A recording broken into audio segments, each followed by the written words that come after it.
교회가 무엇인가라는 질문으로 우리가 수요예배 때 이 말씀을 한 5주 정도 나눴는데, 말씀을 준비하면서 전하면서 굉장히 많은 은혜가 있어서 이것을 수요예배 때만 전할 것이 아니라 주일 예배 때 이 말씀을 좀 함께 나누면 좋겠다라고 생각을 합니다. 그래서 오늘은 지난 4주간 수요예배 때 나누었던 말씀을 다시 정리하여 교회와 함께 나누기를 원합니다.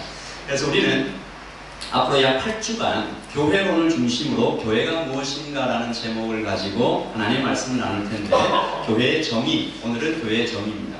그리고 다음 주부터 교회는 왜 존재하는가, 교회는 왜 이 땅에 있는가, 교육하기 위해서, 사랑과 봉사를 위해서, 예배하기 위해서, 전도하기 위해서, 그리고 교회의 질서는 어떤 것이 있는가, 교회의 정치와 교회의 직분, 그리고 마지막에 교회는 어떤 모습으로 나타나는가, 성례와 건짐에 대하여, 그리고 그 마지막 8주차 3월 31일 날 올 한 해 예담교회를 섬겨나가실 서리 집사님들을 임명하는 복된 시간을 좀 가지려고 합니다. 위에서 기도해 주시고 준비해 주시기 바라고요. 이 시간 동안 예담의 모든 분들이 교회가 무엇인지에 대해서 누가 물으면 분명하고 바른 대답, 무엇보다 성경적인 대답을 다 하실 수 있도록, 그 마음에 새길 수 있도록 소망합니다. 여러분에게 한번 여쭤볼게요. 교회는 무엇입니까?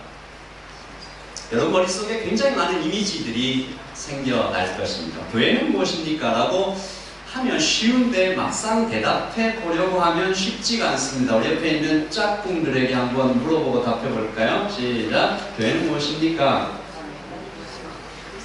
그냥 이렇게 얼굴만 쳐다보는 분들도 여기 좀 계시고, 그 사람의 신앙은 교회는 무엇인가에 따라 거의 결정된다라고 보면 됩니다. 한국에 아주 유명한 목사님 한 분 이야기를 하셨는데, 인생의 방황은 예수님을 만나면 끝이 나고 신앙생활의 방황은 좋은 교회를 만나면 끝이 난다 라는 얘기도 해주셨어요. 교회라는 단어를 들을 때 가장 먼저 떠오르는 이미지가 건물인 분들은 또 그 생각, 뜨거운 예배 현장이 떠오르는 분들은 또 그렇게 오손도손 소그룹으로 앉아서 음식을 나누는 모습이 떠오르는 분들은 그렇게 신앙생활을 해나가는 겁니다. 그래서 이상하게 같이 교회에 와서 같이 말씀을 듣는데 교회가 무엇인가에 대해서 생각들이 다 달라서 다 교회를 위해서 일한다고 하는데 싸우기도 하는 거예요. 내가 생각하는 교회의 모습이 다르니까. 그래서 이렇게 다투기도 하는 겁니다. 다 교회를 사랑하세요. 다 교회를 위해서 일하기 원하세요. 그런데 다툼이 생길 수도 있습니다. 참 안타까운 일이죠. 그래서 이번 기회에 적어도 우리 예단만큼은 한 마음으로 한 방향으로 성령의 하나 되게 하심을 따라 마치 화살을 쫙 당겨서 한 관역으로 힘차게 쏜 것처럼 그렇게 함께 날아갈 수 있기를 기도해 봅니다. 오늘은 첫 시간입니다. 어쩌면 가장 중요한 시간일 텐데, 교회가 무엇입니까? 결론부터 말씀드리면 교회는, 한번 따라서 해주시면 좋겠습니다. 교회는 예수님의 교회이다. 예수님께서 제자들을 이렇게 데리고 다니시다가 어느 지역에 가서 제자들에게 물으십니다. 너는 나를 누구로 하느냐? 이게 어디서 물으셨냐는 이 장소가 중요합니다. 가이사랴 빌립보. 이것은 가이사 아우구스투스 로마 황제에게 바쳐진 이 개인 소유주입니다. 황제에게 임명을 받아서 분봉왕 필립이 아우구스투스 황제를 어떻게 하면 기쁘게 할까? 여러분, 한 황제를 기쁘게 하려면 이런 거 하면 되겠죠. 곳곳에다가 동상 세우고 그분의 이름 따라 건물 짓고, 그러므로 황제에게 바쳐진 도시 어디를 가나 가이사가 왕이다. Caesar is king. Caesar is Christ.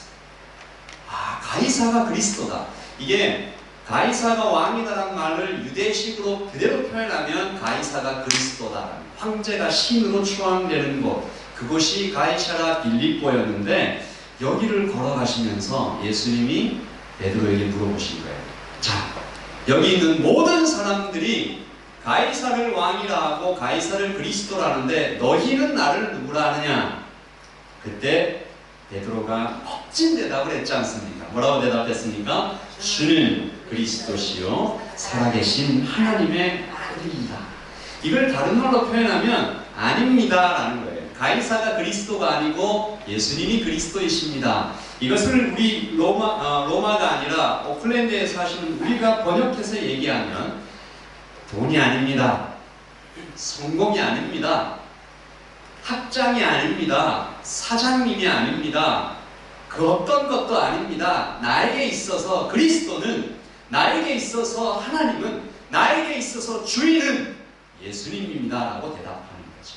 그래서 교회는 신앙 고백 공동체입니다. 그 고백을 하는 거죠. 그래서 우리는 교회에 대한 질문 두 가지에 대답할 수 있습니다. 교회는 무엇입니까? 라고 물으면 뭐라고 대답해요? 교회는 신앙 고백 공동체입니다. 그리고 그 고백은 무엇입니까? 라고 물으면 같이 대답해 볼까요? 십자가를 지고 주님을 따라가는 것입니다. 그 고백의 무게가 그 정도라는 거죠. 그래서 교회를 아무리 이리 보고 저리 보고 무슨 말을 해도 교회의 주인은 예수님이십니다. 예수님이 이 부분을 아주 분명하게 하셨는데요. 마태복음 16장 18절을 같이 읽어보죠. 시작. 내가 내게 이르노니 너는 베드로라. 내가 이 반석 위에 내 교회를 세우리니 음보의 권세가 이기지 못하리라. On this rock I will build my church. On this rock, 베드로의 신앙 고백 위에 I will build my church. 내가 내 교회를, 예수님의 교회를, 예수님이 주인 되시는 교회를 세우겠다. 거꾸로 말하면 사람이 주인 되지 않는 교회. 단순합니다. 명확합니다. 그러나 가볍지 않습니다. 쉽지도 않습니다. 이 단순한 진리가 교회에서 실천만 되면 어마어마한 능력으로 나타납니다. 한 목사님이 한국 교회에는 두 종류의 교회가 있는 것 같다. 목사가 주인된 교회와 장로가 주인된 교회. 목사가 주인된 교회는 어떤 교회일까요? 목사가 이 교회는 내가 수고해서 이만큼 이뤄냈으니까 내 마음대로 해도 되나? 재정도, 인사도, 사역도 목사의 뜻대로. 그래서 모든 사람들이 목사님의 입술만 쳐다보는 것 같아요. 목사님이 어떤 생각할까, 어떤 위중을 할까. 그러면 그 교회는 예수님이 주인 될 수 없습니다. 여기에는 성도들의 책임도 좀 큰 것 같아요. 물론 목회자에게 말씀을 가르치고 전하는 직임을 주셨기도 했지만 여러분, 목사에게 지나치게 의존하지 마십시오. 아멘 해주십시오. 네. 다시 한번 질문합니다. 목사에게 지나치게 의존하지 마십시오. 스스로 성경 읽으시고 스스로 기도하시고 하나님 앞에 나와서 그렇게 자신의 신앙을 정말 진짜 되기로 만들어 가시기를 바랍니다. 존 칼빈과 마르틴 루터가 목숨을 걸고 이걸 주장했어요. 만제사장만. 이렇게 얘기했습니다. 칼빈이 교회 사역에 있어서 어떠한 종교적 계급도 없다. 각자 모두가 제사장이다. 중세 가톨릭처럼 교회 사역이 성직자만의 전유물이 되는 것으로 생각하지 마라. 부름받은 하나님의 백성들이 특권으로 누려야 합니다. 여러분, 제가 나중에 이 교회의 직분에 대해서 함께 나눌 텐데 이것이 얼마나 영광되고 얼마나 무거운지 우리가 다 알아요. 그래서 교회 직분을 맡을 때도 무겁게 맡지만 그것을 놓을 때도 2번, 3번, 100번 여쭤봐야 해요. 가볍게 놓을 수 없습니다. 우리 예담에서는 모든 성도가 똑같이 택하신 족속 거룩한 하나님의 백성들, 그래서 교회가 회로 모일 때 누구나 똑같이 한 표로 모이고 나이가 어리든 많든 그분의 말을 경청하며 하나님의 나라를 이루어가는 것이죠. 장로가 주인된 교회는 어떤 교회입니까? 장로님들이 그 직분을 잘못 이해하면 목사도 고용하고 나는 성도들의 대표고 재정도 사역도 다 자신의 뜻대로, 그러면 거기에 예수님의 교회는 없습니다. 여기에 하나 더 추가한다면 교인이 주인된 교회도 있겠다. 내 뜻만이 주님의 뜻이다 생각하고 교인들이 여기에 100명이 있으면 100개의 주님의 뜻이 있어가지고 다 내 뜻이 주님의 뜻이다. 듣지도 않고 무리를 만들고 편을 가르고, 우리 예담은 절대로 이 세 가지 교회 중에 하나는 안 되길 주님의 이름으로 소망합니다. 아멘. 크게 아멘 해주시면 좋겠습니다. 아멘. 아멘. 저는 며칠 전 한 키위 교회를 다니는 커플의 초대를 받아서 식사를 나누면서 이야기를 했는데, 야, 오클랜드에 이런 교회가 있구나. 가슴이 막 뜨거워지는 거예요. 예수님이 주인 되신 교회에 대한 구체적인 어떤 모습을 조금 발견한 것 같아요. 오랫동안 고민해왔던 질문의 한 대답을. 물론 세상에 어떤 교회도 완전하지 않아요. 오늘 제가 이 교회를 소개하는 것은 분명히 마음에 새기고 실천해야 할 유익이 있기 때문입니다. 이 교회는 건물을 빌려서 예배해요. 주일 아침 10시에 예배를 드리려면 오전 5시에 찬양팀과 설치팀이 악기를 운반하기 시작하고, 그럼 새벽 5시부터 4시간 준비해서 9시까지 세팅 다 마치고 1시간 준비해서 10시에 예배를 드리니까 거기에 참석했던 한 찬양팀이 등골이 바빠지겠다. 긴 땀을 흘리는 거예요. 이걸 매주 합니다. 대부분 청년들이 하는데 여러 민족으로 이루어진 찬양팀이에요. 그런데 아무도 불평이 없어요. 4시간. 오히려 기뻐해요. 사모해요. 이 찬양팀 되려고 줄을 서서 기다린대요. 그런데 이것이 그 찬양팀뿐만이 아니라 교회 전체가 다 그렇대요. 내가 저 직분을 맡아서 섬기는 것이 너무 감사하다. 주방, 안내, 다. 그래서 그 커플이 그것을 지켜보면서 한마디로 이런 정리를 하나 내렸습니다. 목사님, 저희 교회 교인들은 이 보상 심리가 없는 것 같아요. 무슨 일을 해도, 심지어 몇 주간 교회를 위해 생업을 포기할 정도로 어떤 프로젝트를 진행했는데도 그 누구도 보상을 해주지도 않고 바라지도 않고, 커플이 계속 강조하는데, 목사님 커피 한 잔도 얻어본 적이 없어요. 또 그들이 말합니다. 모두가 똑같이 봉사합니다. 하나님 앞에서 모두가 평등하고, 목사든 청년이든 특별한 은사가 있든 나이가 많든 우리 교회에서는 그저 한 사람의 성도예요. 그 중에 또 하나 감동되었던 것은 그 목사님과 사모님이 자신의 연약함을 정말 숨김없이 드러내는 것입니다. 어떤 좀 사역을 잘하는 평신도가 있는데 그분을 향해서 내가 질투했다. 심지어 내가 그 사역이 망하기를 바랬다. 뭐 이런 얘기를 목사님이 하는 거예요. 얼마나 황당합니까? 나는 이렇게 형편없는 사람이다. 못난 자다. 무익한 자다. 솔직하게 고백해요. 한인교회에서는 참 상상하기 힘든 분위기여서 그 커플도 들을 때마다 막 놀란다고 합니다. 제가 그 얘기를 들으면서 한 가지 생각이 딱 떠올랐습니다. 왜 목사님이 그렇게 할까? 왜 그 교회는 모두가 평등하게 한 사람의 성도로 존재할까? 왜 그럴까요? 예수님만 주인 되게 하려고. 누구도 주목받지 않고, 교회는 아주 보수적입니다. 하나님 말씀 꽉 붙잡고 청년들 복장과 예배 참석에 대해서 아주 엄격한 룰을 갖고 있고, 특별히 누가 심각한 죄를 지었을 때 성경적으로 정확하게 치기를 해요. 내 사랑 안에서 행하여 그 죄를 지은 사람을 이 회중 앞에 딱 불러놓고 죄에 대한 말씀을 읽고 공개적으로 죄를 고백한 후에 목사가 선언합니다. 자, 이제 이 청년이 지은 죄에 대해서 공개적으로 고백했고 하나님이 용서하셨다. 그 다음 말이 가는 거예요. 이후로 그 누구도 이 형제에 대해서 정죄하면 준엄한 하나님의 명령을 어기는 것이니 멸시하라. 그리고 그걸 끝이에요. 사도 바울이 그토록 강조했던 진리잖아요. 율법을 따르지 말고 은혜 안에 잠기라.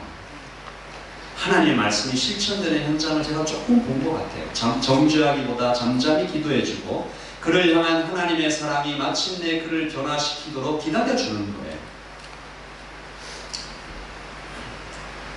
그 한국에 광수라는 분이 있습니다. 그 코미디언 말고, 여러분 머릿속에 코미디언 먼저 떠올릴 것 같아서 그 개그맨 말고 그림 그리는 광수라는 분이 있는데 아주 그림을 이렇게 잘 그려요.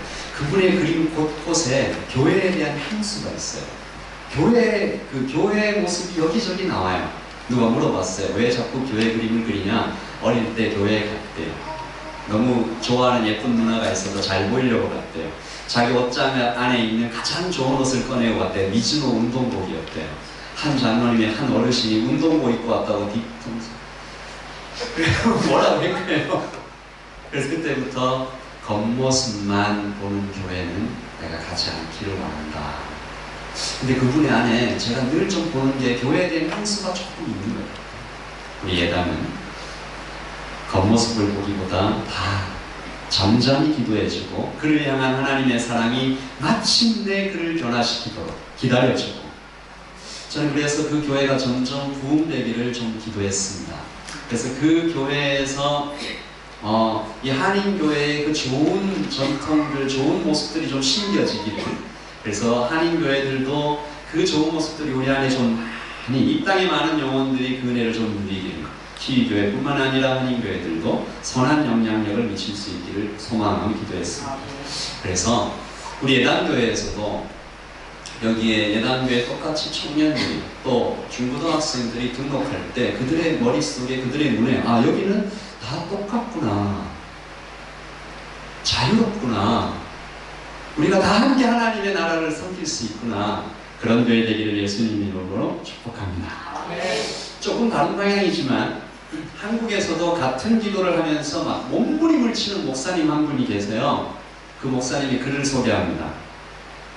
평생 한 번도 생각해 본 일이 없는 개척교회를, 그것도 나이 50이 넘어서 시작하려니 기도도 되지만 두려움도 있었다. 어떻게 하면 새로 시작하는 교회를 정말 좋은 교회가 되게 할 수 있을까 많이 고민하며 생각했다. 그때 하나님이 내 마음에 주신 성경 구절이 마태복음 16장 13절에서 20절에 있는 말씀이었다. 주는 그리스도시요 살아계신 하나님의 아들이십니다라는 베드로의 신앙 고백을 칭찬하시면서 내가 이 반석 위에 내 교회를 세우리라는 말씀하신 그 말씀이 생각났다. 그 말씀을 통해서 내 교회는 내가 세우는 것이 아니라 예수님이 세우시는 것이라는 것을 깨달았다. 그 깨달음이 내 어깨를 짓누르만 같았던 교회 개척의 부담감을 벗겨내버렸다. 미래에 대한 두려움도 가져가 버렸다. 내가 세우는 교회는 보장할 수 없지만 예수님께서 친히 세우시는 교회가 잘못될 수 없지 않은가. 그러면 내가 할 일이 무엇인지 분명해졌다. 그것은 교회를 유치하는 것이다. 마치 평창이 동계올림픽을 유치하듯이 하나님이 친히 세우시는 교회를 유치하면 된다라는 생각이 들었다. 하나님이 친히 세우시는 교회를 유치하려면 하나님께 프리젠테이션을 해야 되는데, 바로 가장 효과적인 프리젠테이션이 바로 베드로의 신앙 고백이라는 것을 알게 되었다. 교회가 베드로처럼 신앙 고백하면 예수님이 감동하시고 그 반석 위에 당신의 교회를 세우신다는 것을 알게 되었다. 나는 베드로의 신앙 고백을 하나님이 주인 되시는 교회라고 해석했다. 그래서 하나님께 약속했다. 우리 교회는 하나님이 주인 되시는 교회가 되겠습니다. 그래서 우리 교회의 목회 철학이 하나님이 주인 되시는 교회가 되었다. 우리 교회의 모든 구체적인 목표들은 다 이 목회 철학의 영향을 받는다. 하나님이 주인 되시는 교회가 되기 위하여 절대로 사람은 주인 되지 못하게 하겠다. 개척 후 처음 2년 동안 직분도 주지 않았다. 모든 교인들을 다 성도라고만 불렀다. 선교회도 만들지 않았다. 구역도 조직하지 않았다. 주일 예배 시간에 대표 기도도 세우지 않았다. 대표된 줄 착각할까봐 그랬다. 오로지 예배에만 집중했다. 출석 교인이 3,000명이 되었는데도 그때까지도 그렇게 했다. 좀 다소 과격하고 다소 급진적이며 실천함에 있어서 좀 어려움이 예상되기도 하지만, 그래서 목사님의 방법에 다 동의할 수는 없지만 우리 목사님의 정신은 좀 따라보자. 그래서 우리 예단이 누가 봐도 하나님이 주인 되신 교회, 그 교회로 나타나기를, 저는 아마도 제가 담임 목회를 이제 시작한 지 얼마 안 됐지만 아마도 그 목사님이 오랫동안 목회하면서 발견하신 것 같아요. 교회 안에 내가 주인 되고 싶어하는 사람의 욕망이 얼마나 무시무시한가. 이 땅에 세워진 교회가 사람이 주인 되고 싶어함 때문에 얼마나 많이 깨지고 아픔을 겪고 있는가. 여러분들, 그게 교회 안뿐만 아닙니다. 창세기부터 에덴에서부터 사람은 끊임없이 주인 되고 싶어 했습니다. 하나님이 주인 되심을 거부한 것 때문에 아담과 하와가 선악과를 따먹은 행동, 저 깊은 데를 찾아보면 내가 주인 되고 싶은 거예요.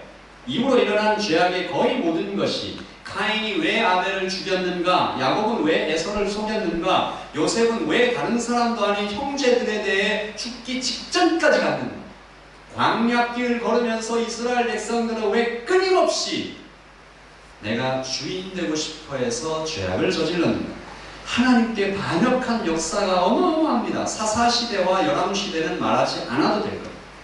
여러분, 이 두 교회 이야기를 좀 들으면서, 그리고 오늘 예담이 이 교회는 무엇인가에 대한 질문에 대답하면서 예수님이 주인 되시는 교회는 어떤 모습인가 좀 세 가지로 정리해 보았습니다. 첫째, 우리 같이 한번 읽겠습니다. 시작. 오직 예수님만 높여지는 교회. 예수님 앞에 저도, 여러분도, 장로도, 권사도, 집사도, 나이가 많으신 분도 적으신 분도 똑같이 하나의 성도로 서는 것입니다.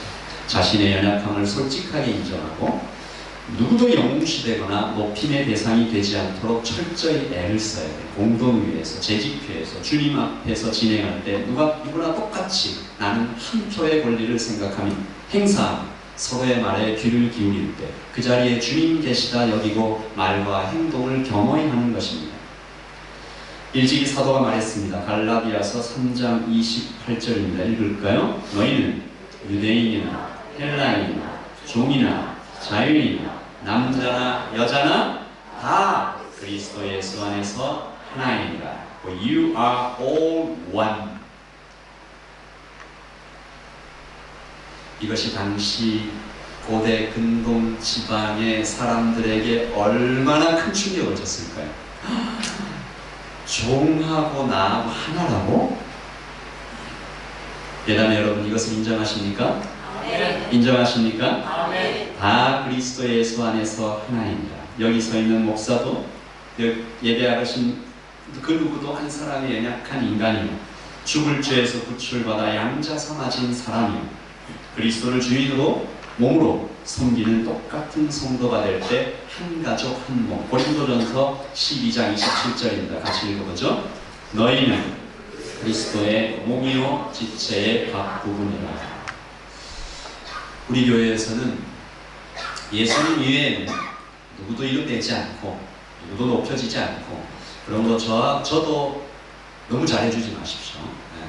제가 또 이렇게 여러분이 너무 잘해주시면 언젠가 정신을 못 차리고 그렇게 될 수 있습니다. 그러니까 똑같이 한 사람의 성도로 대해주시고 대신 제가 여기서 여러분에게 말씀을 전하는 순간만 제가 목사로 하나의 말씀을 대언하는 것으로 받아주시고 평소에 여러분과 함께 대화할 때는 똑같이 함께 하나의 성도로 같이 서 있기를 바랍니다. 네. 둘째입니다. 같이 읽어보죠. 시작. 예수님의 뜻대로 움직이는 교회. 서울의 한 교회에서 당회를 합니다. 원탁의 테이블에 앉았어요. 당회원 모두에게 작은 종, 벨이 하나씩 놓여있고 시작 기도하고 당회가 시작되면 나무 십자가 하나가 돌아가기 시작합니다. 십자가가 자신에게 도착한 당회원은 1분간 당회를 위해 기도합니다. 기도 제목은 한 가지, 예수님이 주인 되시는 당회 되게 해달라.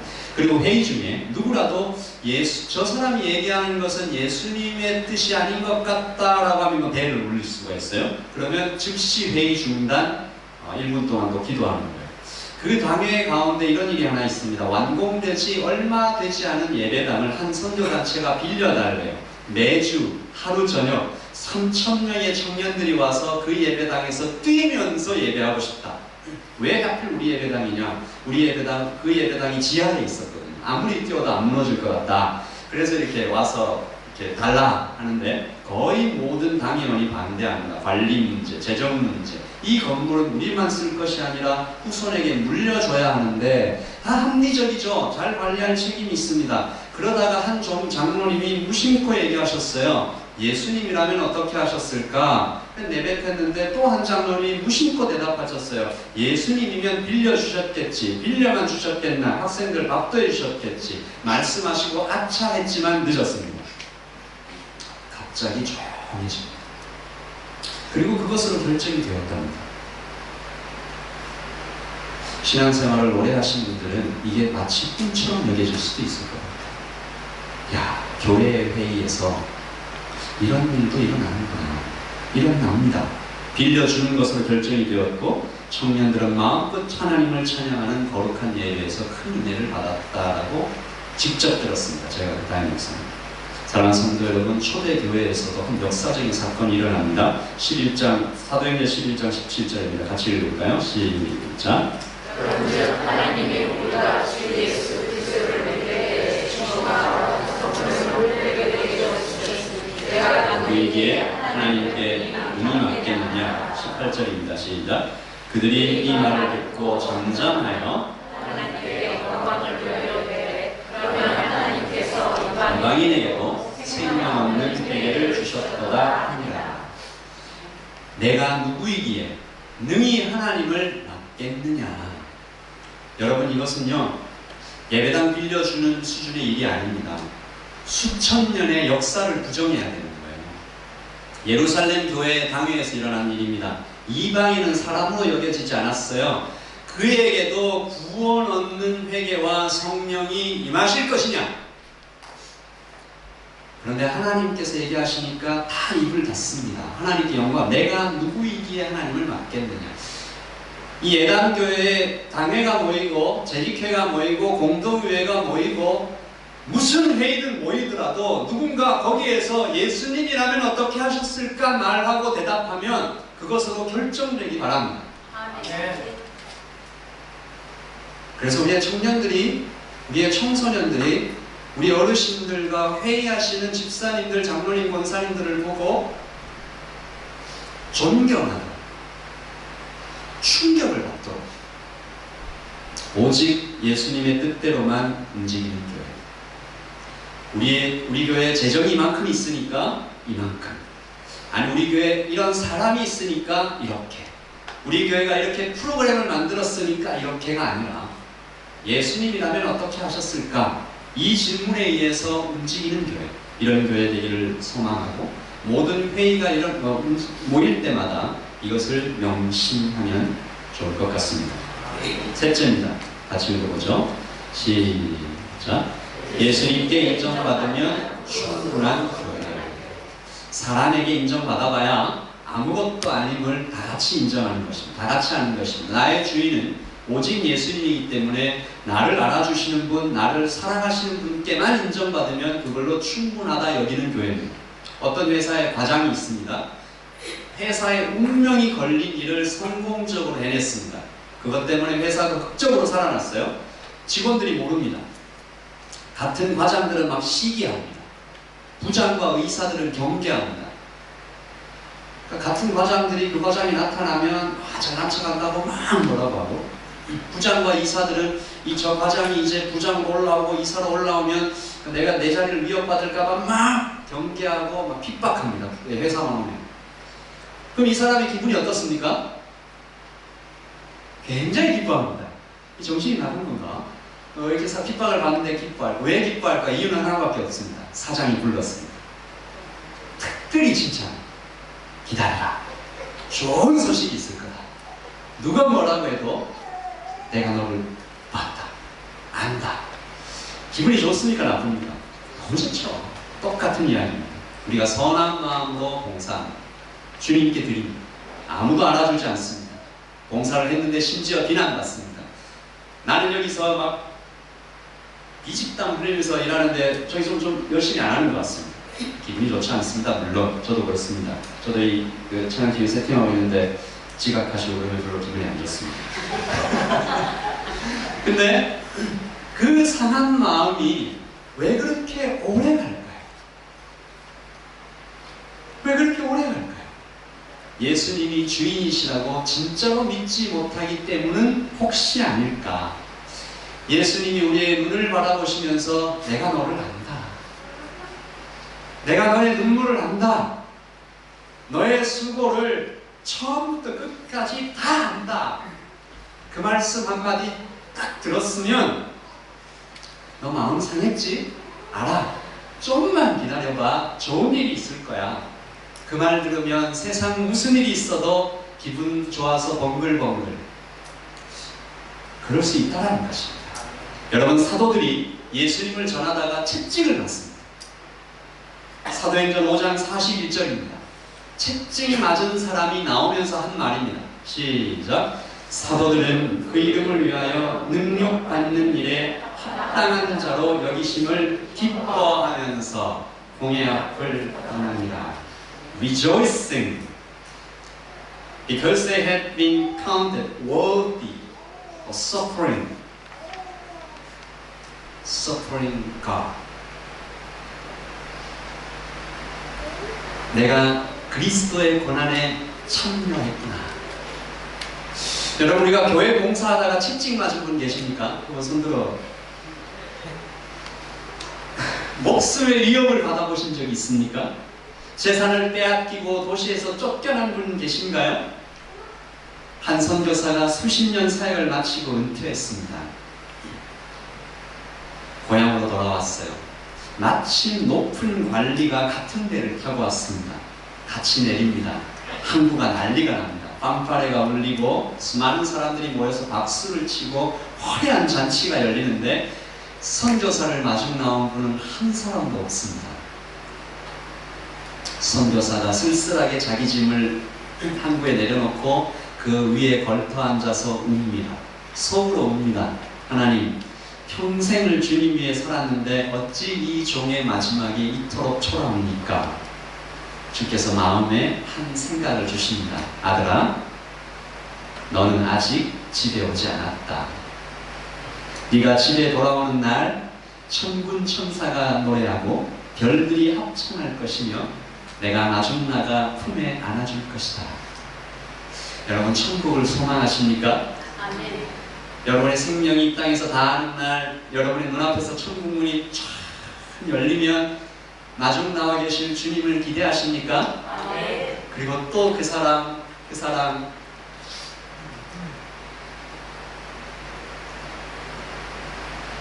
저는 한 청년을 기다립니다.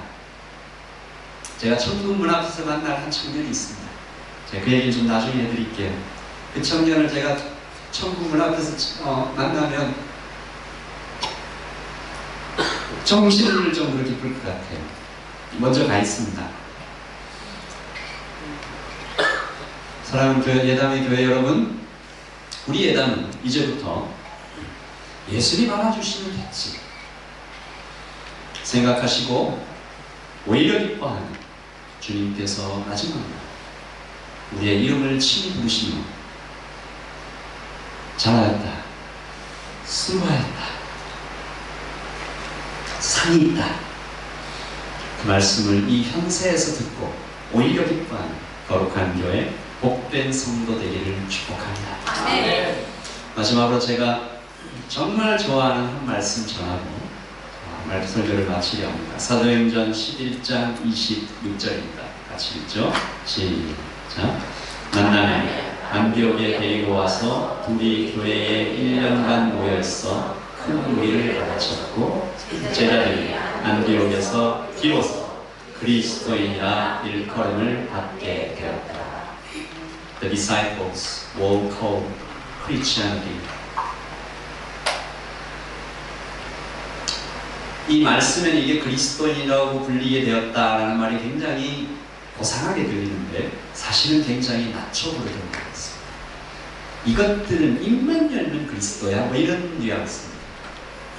낮춰 부르고 천하게 부르고. 한국의 초기 교회 때 우리 좀 연세되신 분들은 그 얘기 아시죠? 예수쟁이. 굉장히 낮춰 부르는 거였잖아요. 그런데 그것을 영광으로 여겼습니다.